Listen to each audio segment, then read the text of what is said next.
지난 2011년 삼성 이재용 회장이 한 장례식장에 조문을 하러 나타났는데 놀라운 추모의 말을 합니다. 이런 비교해도 되는지 모르겠지만 스티브 잡스가 IT 업계에 끼친 영향이나 공헌도 보다도 박 회장님께서 우리나라 산업과 사회에 남겨주신 그런 좋은 유산과 공적이 몇 배 더 크시지 않았습니까? 우리 사회, 우리 지금 이런 발전된 경제 가지고 우리 사회도 불가능하지 않나. 아니, 삼성 회장이 이 정도로 칭송하는 인물은 과연 어떤 사람일까? 그리고 이 인물이 일으킨 기업은 어떤 곳이길래 이들이 없었으면 지금과 같이 발전한 한국 경제도 없었을 거란 얘기가 나올까? 좀 과장된 거 아니야? 싶을 수도 있는데 사실 진영을 떠나서 많은 이들이 똑같은 얘기를 해왔죠. 바늘 같은 생필품에서부터 기계, 건설, 조선, 자동차, 전자 등등 전쟁의 폐허에서 한강의 기적을 일군 한국 경제를 일으킨 여러 기업이 성장할 때 그 바탕이 돼준 철, 그리고 다들 안 된다고 하던 돈도 경험 있는 사람도 없던 시절에 맨 땅에서 그 철을 만든 제철소를 일군 신화와 같은 이야기가 바로 여기서 출발했으니까요. 제가 듣기에는 그 종교가 철이라는 얘기까지 들었는데 글쎄요, 그런 얘기도 가끔 듣습니다만은 철에 관계되는 일 외에는 일체 생각하지 않는다. 어쨌든 잡념은 버린다. 자, 수많은 사람이 이제 한국에서 이런 성공이 다시 있기는 쉽지 않다, 어렵다, 아니 불가능하다 하고요. 이제는 옛날과 세상이 달라졌다, 한두 사람이 애를 쓴다고 바뀌는 게 뭐 얼마나 있겠냐고 하지만요. 그래서 오히려 준비해봤습니다. 자, 이번 주제는요, 불가능에서 시작해 세계 최고 경쟁력의 철강 기업이 된 포스코, 그리고 포스코를 일군 고 박태준 회장입니다.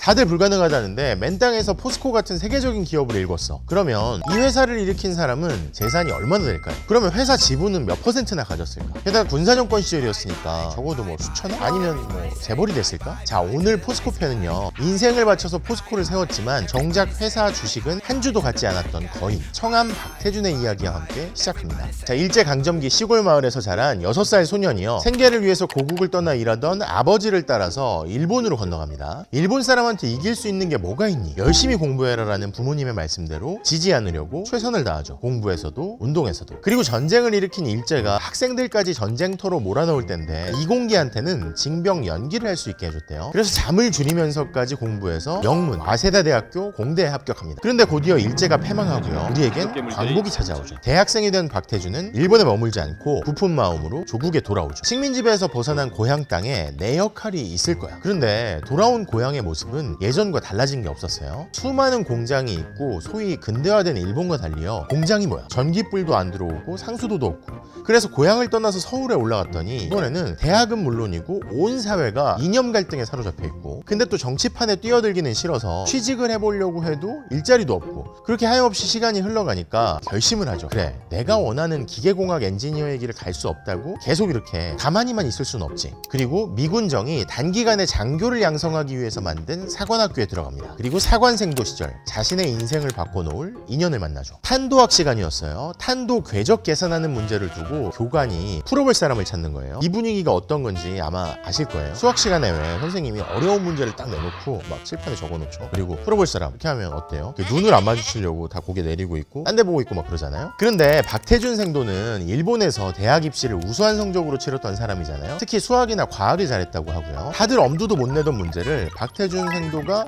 술술 풀어냅니다. 당연히 이 교관은 특히 강한 인상을 받았겠죠. 물론 생도로서도 교관을 기억했을 거고요. 자, 그랬는데 시간이 흘러서 박태준이 임관을 하고 6.25가 발발하고요. 전쟁이 끝나고 육군대학에 들어가서 수석 졸업하고 육군사관학교에 부임하고 결혼을 하고 국방부 인사과장이라는 요직에 있던 시절에 10년 전에 그 교관이 박태준을 찾아옵니다. 바로 박정희 소장이었어요. 나랑 같이 일해보지 않겠나? 박태준은 요직을 떠납니다. 그리고 일선에서 지휘관이 되죠. 자, 그런데 이렇게 누구를 따르든 어느 자리에 가든 이전에도 이후에도 박태준 일생을 관통하는 태도는 변치 않았어요. 국방부에서 인사 업무하던 시절에 온갖 청탁이 들어오는데도 그걸 물리쳤듯이 일선 지휘관이 돼서도 똑같았대요. 하루는 이런 일이 있어. 부임을 해가지고 첫 번째 업무가 김장을 막 대량으로 해야 되는데 김장을 하는 현장에 갔는데 매운 냄새가 안 나는 거예요. 그래서 이상하게 여기고 양동이에다 물 퍼와봐 해서 고춧가루를 거기다 넣었는데 톱밥 같은 게 막 건져지는 거예요. 그래서 당장 담당자를 불러가지고 이런 걸 병사들한테 줘? 너 넌 반역자다 쫓아내버리고 거기서 끝난 게 아니라요. 고춧가루 납품업자까지 불러들입니다. 그래서 혼을 내는데 혼내니까 이 업자가 쫓겨나듯이 가다가 다시 와가지고 뭘 했느냐, 두툼한 봉투를 건네는 거예요.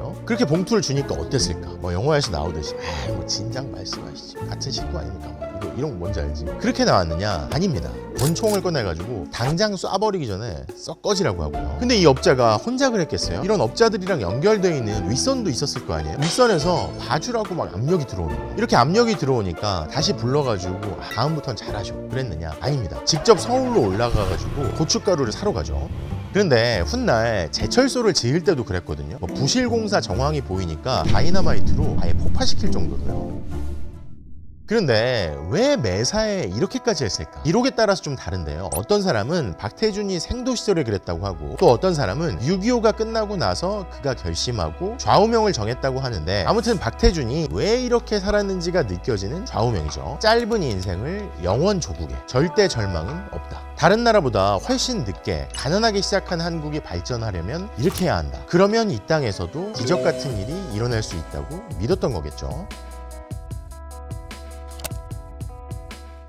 다시 돌아가서 아무튼 그렇게 요직을 버리고 한직에 가더라도 줄곧 생도 시절의 교관과 군에서 같이 움직였는데요. 4.19에 이어서 5.16이 일어나고 그렇게 따르던 교관이 최고 권력자가 되죠. 그러자 정치를 잘 모른다면서 사양하는 박태준한테 최고 권력자가 비서실장 자리를 맡겼는데, 이번에는 또 스스로 비서실장 자리에서 물러나고요. 저는 정치 잘 모릅니다. 계속 이렇게 나오는 거지. 그리고 나서 경제 분야 자리를 맡아서 기업인들, 경제학과 교수들 만나서 실물과 이론을 배우고, 또 통상사절단으로 선진국을 방문하고, 그러다가 다시 스스로 부족함을 느꼈는지 이번에는 미국으로 유학 가서 공부를 더 하겠다고 합니다. 아니, 성공이 보장되어 있는 요직을 계속 준다고 하는데 그걸 다 물리치고 공부를 하겠다는 거예요. 뭐 장관 자리 준다, 국회의원 공천 준다, 군으로 가면 중요한 자리가 당연한데도 모두 다 사양하고요. 자, 그런데도 박태준한테는 계속 중요한 업무가 맡겨지죠. 그리고 한국이 제1차 경제개발 5개년 계획을 세우면서 큰 책임이 맡겨집니다. 가장 큰 수출 품목이었던 텅스텐을 생산하던 대한중석, 적자투성이 기업을 맡아서 살려보라. 그리고 박태준이 사장으로 부임한 뒤에 실제로 대한중석은 금세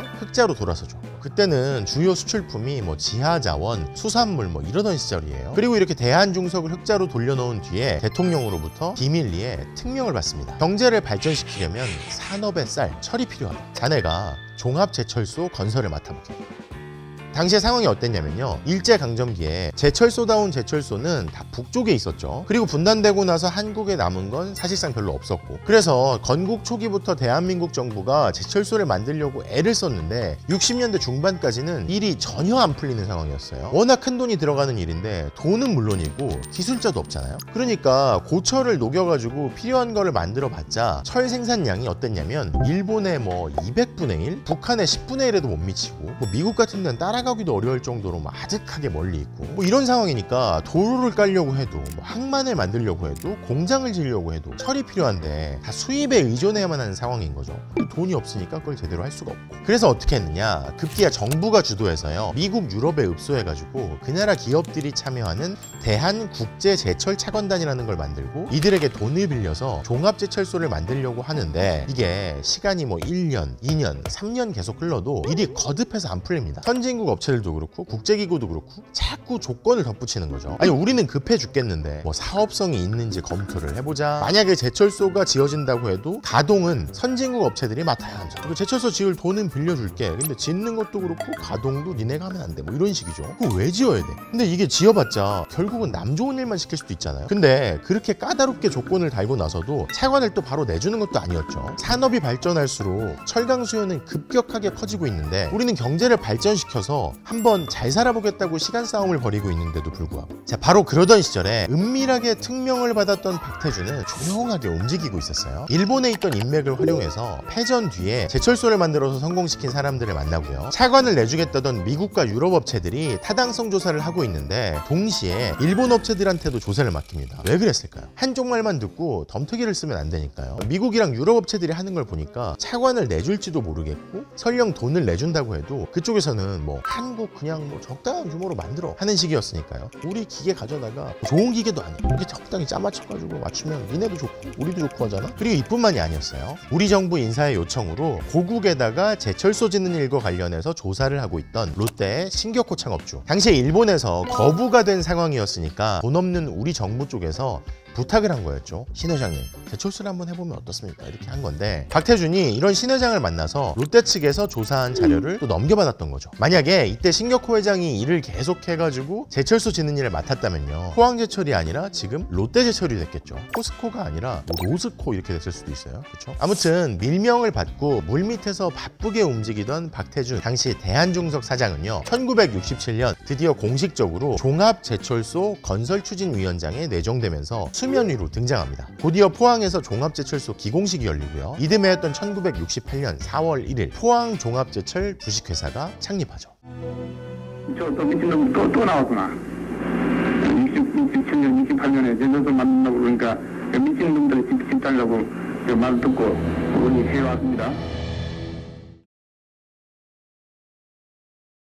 그런데 특이한 건요, 포항제철이 국영기업이 아니라 상법상의 주식회사, 민간기업 형태로 만들어졌던 거예요. 물론 뭐 정부 지분은 많았지만 이게 왜 그랬을까? 일단 박태준 사장은요, 군 시절부터 보니까 중요해서 자원이 많이 들어가는 일일수록 소위 센 사람들로부터 각종 청탁이 엄청나게 들어온다는 걸 잘 알고 있었던 거예요. 뭐 공무원들 입김도 많고, 실제로 제철소 입지를 포항으로 정할 때도요, 뭐 권력자들이 자기 고향에다가 짓게 하려고 난리였으니까. 이 제철소 건설이라는 게 맨 땅에다가 초집중해서 전력을 다해도 어려운 일인데, 정치적인 외풍에 관료들 입김에 이걸 직격탄으로 맞으면 그렇게 해선 일이 안 된다 싶었던 거겠죠. 그리고 일본에서도 제철소를 처음 세우면 수십 년 동안 적자가 나지 않았냐, 버틸 수 있겠냐, 국영으로 그냥 가자 이렇게 걱정하는 대통령한테도 그랬다고 하죠. 민영으로 가야 초기 멤버들한테 책임감이 더 생길 겁니다. 왜냐면 국영기업이 아니라 민영회사에서 실패했으면 갈 데가 더 없어질 수도 있잖아요. 게다가 각하, 우리가 지금은 제철소도 없는 상황이지만 이걸 꼭 성공시켜서 언젠가는 수출도 해야 하지 않겠습니까? 그러려면 국영으로는 안 됩니다. 다른 나라에서 딴지를 갈 겁니다. 오케이, 반드시 성공시키. 그리고 대통령에게 했던 말처럼 포항제철 창립식에서 박태준은 이렇게 얘기하죠. 우리는 생명 거는 거다. 만약에 성공하지 못했을 때는 우리는 이건 뭐 무슨 죽는다 뭐 어떻게 한다 해가지고 이 국민들한테 속죄가 되는 것도 아니고 수단반복을 가리지 않고 성공시키고야 말아야 된다 하나님 굳은 그 계리를 가지고 했죠.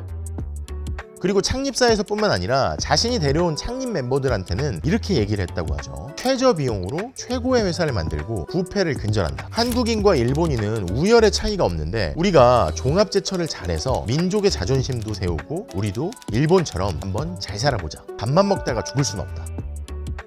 하지만 이러한 각오와 달리요, 포항제철이 지닌 건 거의 아무것도 없는 상태였죠. 사실상 아무런 인프라가 없는 영일만 근처의 드넓은 모래사장에다가요, 나무로 지은 60평짜리 현장사무소가 전부였어요. 현장사무소 이름을 롬멜하우스라고 했대. 뭐 이런 상황이고 제철소 건설 차관도 아직 안 들어왔는데 박태준은 그럼에도 불구하고 시중 은행장을 찾아서 대출을 받아와요. 그리고 뭘 했느냐, 의회의 지시를 먼저 합니다. 인재를 모으려면 환경을 조성해줘야 한다. 하원주택을 짓자. 그리고 학교도 짓고 주거 환경을 바꿔나간다. 이러니까 어떤 반응이 나왔느냐, 정치권 뭐 언론 할 것 없이요 난리를 치죠. 제철소 짓겠다면서 집부터 짓고 앉아있네. 뭐라, 저 땅 투기하러 갔나? 등등. 근데 이런 여론도 있었지만 무엇보다 가장 큰 문제는 외국에서 제철소 지을 차관을 안 주고 있던 거예요. 한국은 제철소를 지어봤자 경제성이 없다면서, 오죽했으면 건설 현장을 찾은 대통령마저요 허허벌판을 바라보면서 그렇게 혼잣말을 했다고 하죠. 이거 남의 집 다 헐어놓고 제철소가 되기는 되는 건가? 그 옆에서 듣는 마음이 얼마나 그랬겠어요. 하지만 그런 상황에서도 이 박태준의 꿈은 머리와 가슴 속에서 현실의 사진, 뭐 영상과 같이 시각화가 돼 있었던 걸까요? 제철소도 제대로 못 짓고 있는 상황에서 직원 숙소부터 짓고 난 포항제철은요, 직원들을 이번에는 해외 제철소로 연수를 보냅니다. 물론 또 당시에 박태준 사장이 특명을 내렸죠. 보고 들은 걸 머릿속에 가득 담아와서 전파하라. 자, 다 긍정적으로 보면 좋아. 그러면 해외 차관 도입이 성사가 돼가지고 제철소를 지어서 돌릴 일만 남은 거죠. 아주 긍정적으로 보면. 그런데 미국과 유럽 기업들이 끝내 돈을 다 안 빌려주겠다는 뜻을 밝힙니다. 빌려줘봤자 너네 안 된다는 거죠. 그리고 뭐 중남미나 서남아 국가들처럼 적당한 미국, 유럽 기계 사가지고 적당히 돌리면 너네 지배층도 좋고 우리 좋다는데 그런 생각이 없다니까 어디 감히 큰 꿈을 꿔? 뭐 그랬던 걸까요? 자, 근데 아까 박태준의 좌우명 중에서 무슨 말이 있었죠? 절대 절망은 없다. 그래서였는지 아이디어를 냅니다. 한일 양국 정부가 농림수산업에 쓰기로 합의한 대일 청구권 자금의 무상 자금을요, 제철소 건설을 위해서 돌려보자. 일본 정부를 설득하기에 앞서서 일본 철강업계의 기술 지원과 협력을 약속받아보자. 이 아이디어를 대통령과 상의해서 의기투합을 한 뒤에 일본 인사들을 설득하기 시작합니다. 직접 날아가서요. 그리고 어떻게 됐느냐? 결국 미국과 유럽 기업의 차관은 무산됐지만요, 박태준이 일본 철강업계의 지원 약속을 받아내고 청구권 자금 전용이 가능해지면서요, 포항제철은 황무지에서 본격적으로 제철소를 짓기 시작하죠. 당시에 박태준은 모래벌판에 선 직원들한테 이렇게 말했다고 합니다. 우리 조상의 혈세로 짓는 제철소입니다. 실패하면 조상에게 죄를 짓고 우리 농민들에게도 죄를 짓는 것이니 목숨을 걸고 일해야 합니다. 실패란 있을 수 없습니다. 실패하면 우리 모두 우양우해서 영일만 바다에 빠져 죽어야 합니다. 기필코 제철소를 성공시켜서 나라와 조상의 은혜에 보답합시다. 제철 보국, 우리의 생활 신조요, 인생 철학이 되어야 합니다. 대일 청구권 자금이라는 게 무상 자금도 있었고 유상 자금도 있었고 경제협력 자금도 있어가지고 무상 자금은 뭐 어디에 써야 하고 유상 자금은 어디에 써야 하고 이렇게 용처가 다 정해져 있었어요. 합의를 해서. 이게 한국에서 일본을 설득하려면 일본 정부 입장에서도 아니 제철소를 짓겠다는데 기술도 없는데 어떻게 지어? 이렇게 나올 거 아니에요. 그럼 제철소들 도와준대 누가? 일본 제강업계가 도와준답니다. 이렇게 갖고 온 거지 합의문을. 그러니까 이 순서가 일본 철강 회사들을 설득해서 오케이를 시키고 일본 정부가 오케이를 하고 합의를 해서 그 돈의 용처를 바꿔나간 거죠. 그렇게 얘기하는 사람들도 있어요. 만약에 그 돈이 처음에 정해졌던 대로 농림수산업에만 쓰였으면 나중에 경제 효과가 어떻게 차이가 났겠느냐. 그래, 그러나 결국은 사람이 이런 어려운 거대한 일을 해내려면은 반 정도는 거의 미쳤다 하고 제3자로부터 평가를 받을 정도가 되지 않으면은 해내기 어렵지 않느냐 하는 것이 제가 경험한 하나의 어떤 교훈이라고 그럴까요? 말씀드릴 수 있습니다.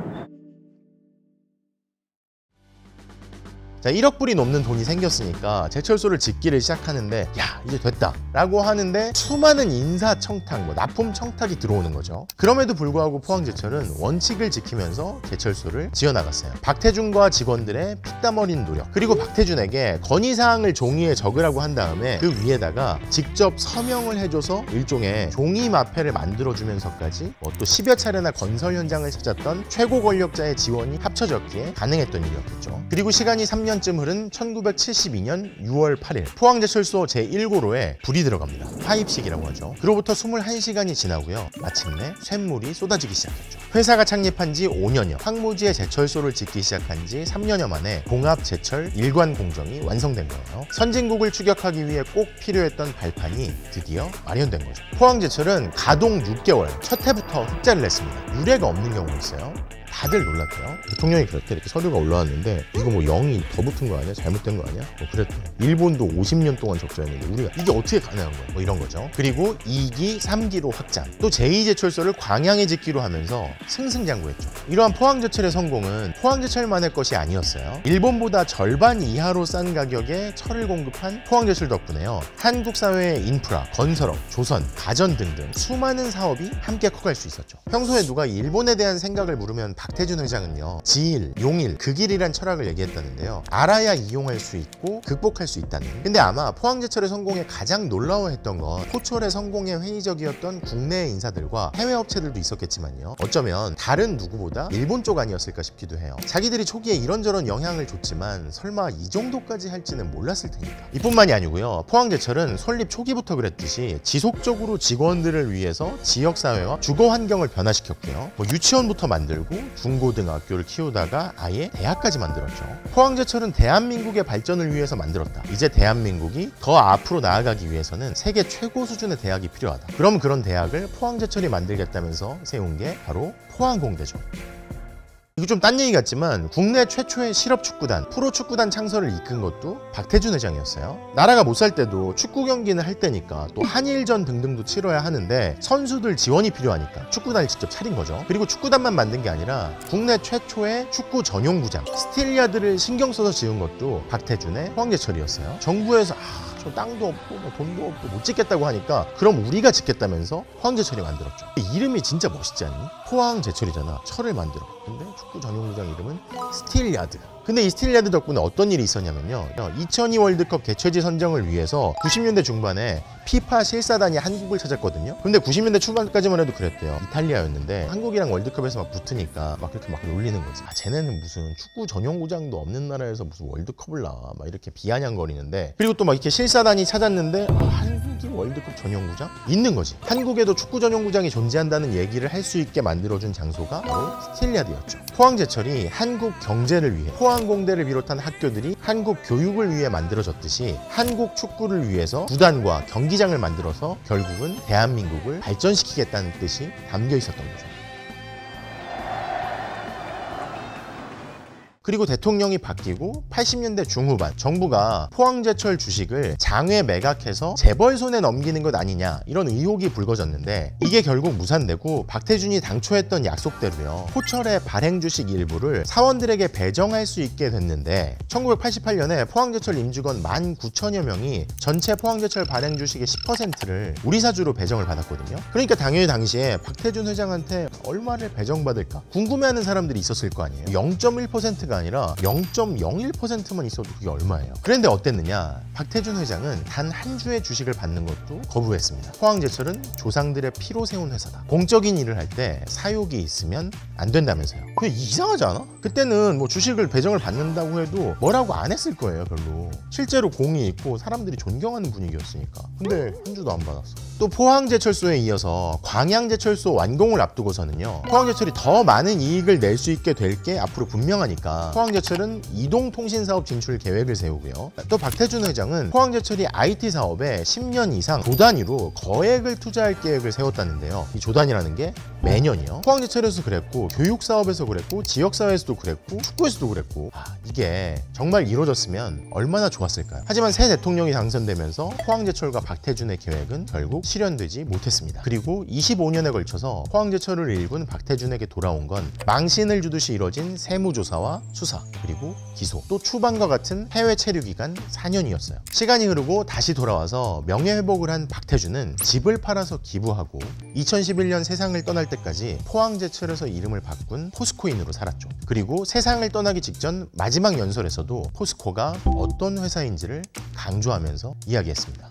가장 먼저 기억할 것은 회사의 종잣돈이 조상들의 피해 대가였던 사실인 것입니다. 대일 청구권 자금, 그 식민지 배상금의 일부로서 우리 포항 일기 건설을 시작할 수 있었습니다.